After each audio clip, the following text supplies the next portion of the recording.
Battle for Daymar has been just absolutely nothing but chaos. Lives have been lost, ships have been lost, cargo hauling is down to a minimum. Now the Banu are starting to show their faces, and at the same time, people are not respawning at the proper locations or at all. It's getting wild out here. I'm Saxawine with SC Haulers, and we're going to get into possible ways that you can make money in 4.1. Sorry I haven't put out a video in the past couple days. I know a couple of you have asked for specific niche topics, which I do want to get to. Don't think I didn't see your comments or whatever. I am getting to it. I've just been having a lot of fun enjoying the game. And just to show some things that happened on Daymar, just the chaos like this.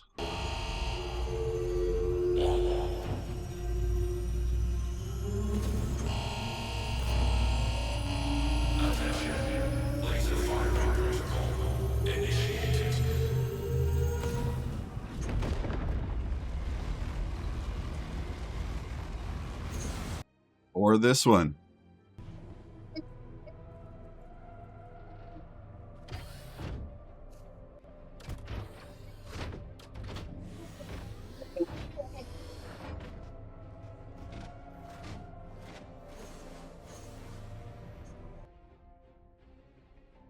Might have survived in the Geo. Yeah, I'm free falling in the Geo. I lived. Yeah, I lived. Yeah, open the door. Come on.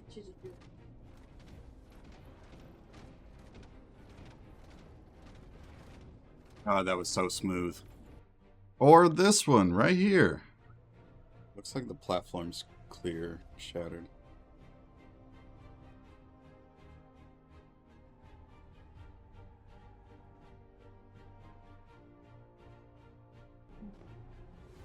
Your one's sounding off, but I can't. Oh, good. Okay, that one was my fault for not wearing org armor. But what can I say? I wanted to wear my superhero cape in 4.1. With that being said, if you want to watch more of this, head over to Captain Foxy Loxy's channel. He's got a whole video on it. The whole event was exciting. Shout out to the Nova guys and their whole team. It was a lot of fun. And hope to see you guys in the future and in the verse. Otherwise, let's get into this video about how you can use these commodities for 4.1 on how to make money. So the wicko quest line. This is where you're going to make money. And not from the quest specifically. Wicko does not give you money, but you can profit off of these wicko quests. One of the rewards you get for completing the quest is a Polaris, specifically with a different paint. And if it's anything like the Scorpius that has 4 power plants, the wicko Polaris is probably going to have a little bit extra too, but I haven't personally seen it, so I don't know. So the first thing we're going to look at is the wicko favors here at the top. You're going to need 50 Caranite to get 1 wicko favor, which means anybody going for the Polaris is going to need 3,000 Caranite. Now this goes into an argument that a lot of people have about the game where you shouldn't have so many people just riding around in a Polaris. This is not an easy task, and it may become a lot easier in 4.2 as more and more people move on to whatever the next event is, and you'll have opportunities to get in there yourself. But the white whale for a lot of people is going to be the wicko Polaris. Unfortunately, getting Caranite as a solo player is going to be extremely difficult. So this is the first way that you can make money, is selling Caranite to players, because they're going to need 3,000 of it to get the Polaris. Now you can get smaller ships for smaller amounts of wicko favors, but the Polaris is going to be that one piece that most players want, and they may buy a bunch of Caranite. And so for my solo players out there, this is probably going to be your hardest task. For my bigger orgs, this may be something you want to do if you're trying to build up your org bank. And so to complete the Polaris quest, you're also going to need the new armor set, the Anna armor set, as well as the fun Copion tooth gun, and you're going to need some other materials for those. So let's take a look at those real quick. The Anna armor set is going to require you to have more Caranite, so 3,000 is not the minimum for the Polaris quest. You're going to have to complete these other quests that also have Caranite requirements. So here we have the quest Armor with Horn and Strings. You can see we need 30 Saldinium, 5 Cave Copion Horns, 20 Caranite, 5 Marrock Gems, and 1 Fizz Triple Berry. Now the easiest of these are going to be obviously the Fizz Triple Berry, but if you're a solo player, the Marrock Gems are going to be your easiest route to start making money. Now these are also going to sell for the cheapest because they are fairly easy to get. Marrocks are scattered around Hurston and Microtech, as well as a bunch of the planets in Pyro. Now the Cave Copion Horns is where you can really start to make a profit. These Cave Copions are, I don't want to say they're rare, but a lot of people don't know how to find caves on planets. And so if you know how to find caves on planets, or you know where they're at, and you can farm these Cave Copion Horns, you could sell them fairly easily. So I suggest getting on the Cave Copion Horns early. Everybody, well, I say everybody, the big orgs that are camping all these locations, they are super concerned about Caranite, and that's reasonable. It is probably the hardest portion of all of this to get. So Cave Copion Horns are going to be your first spot where you're going to be able to find a lot of profit. Now friends, I wouldn't want to guide you in the wrong direction in regards to the 4.1 commodities that you could trade for a good profit. So this is going to be probably your absolute best way to make money off of 4.1, and that's through mining. Now it's not mining Caranite or Saldinium. It's not going to be any of those commodities. The one commodity that is going to sell hot right now is Quantanium. If you look at the bottom of the Polaris quest specifically, you're going to need 50 Polaris bits. And for those Polaris bits, you need Quantanium. You need 24 SCUs of Quantanium for one Polaris bit, which, if I'm doing my math correctly, that would make it 1200 SCU of Quantanium for 50 Polaris bits. So not only do you need the 3000 Caranite, but you also need 1200 Quantanium on top of all the other stuff like the armor, the weapon, the Fizzberry, like whatever. And there's just a lot to it. And so your biggest profit, and I haven't seen a lot of it yet on the market, but your biggest profit is going to be Quantanium.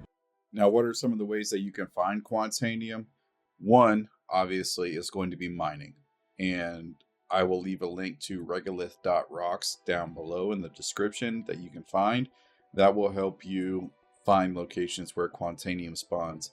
Now, make sure you change it to 4.0 rather than 4.1. That'll give you 4.0 data, and there's a lot more data there. 4.1 isn't yet established in regards to user data that's been inputted.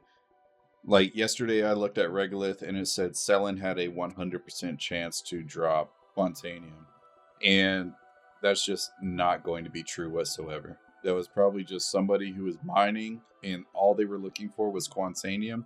And so they were scanning their pictures over to Regolith and it saw that there was Quantanium in every single rock that they submitted. So that is the problem with using user data. Today it seems a little more accurate for 4.1, but if it maintains the same numbers, then you can use the 4.0 for the 4.0.x whatever patch, and that should get you at least decent information on where to find stuff. Now, if you do want to go mining, a really good resource on mining in Star Citizen in general is going to be Elguapoe. And he is a huge miner in Star Citizen. He's got a huge following. I'll leave his channel in the description down below. That way you can check out his videos on how to set up your miners, locations that you can go. Or if you like his character, you can just watch his content, subscribe. So some other ways that you can actually get Quantanium is through salvaging. And that may come as a surprise, but there are some salvaging missions that you can accept and stand that have cargo bays. Like the ships are cargo ships, and they will have Quantanium in the back of them. Now, it's not very much. You're only getting between like 1 to 7 SCUs, but that is a whole lot more than spending 2 hours going out and farming Quantanium and mining. And you can get the RMC to make a little cash as well. Another way that I have heard, I have not tested this myself because I am not much of a bounty hunter, but I have been told that there are bounty hunter missions that will have Quantanium in the ships as well. So the cargo ships are going to be MRTs and higher, I believe, and that's going to be a decent source as well. You could also try Vaughn missions, but from my personal experience, Vaughn missions usually have more drug type commodities rather than actual commodities that you would want. And I'm not saying they're not there, but it may be worthwhile to just do regular bounties. So the last thing I'm going to share with you guys is the resources that I use to buy and sell. One of them is going to be UEX Corp, and a lot of you are going to be familiar with this one.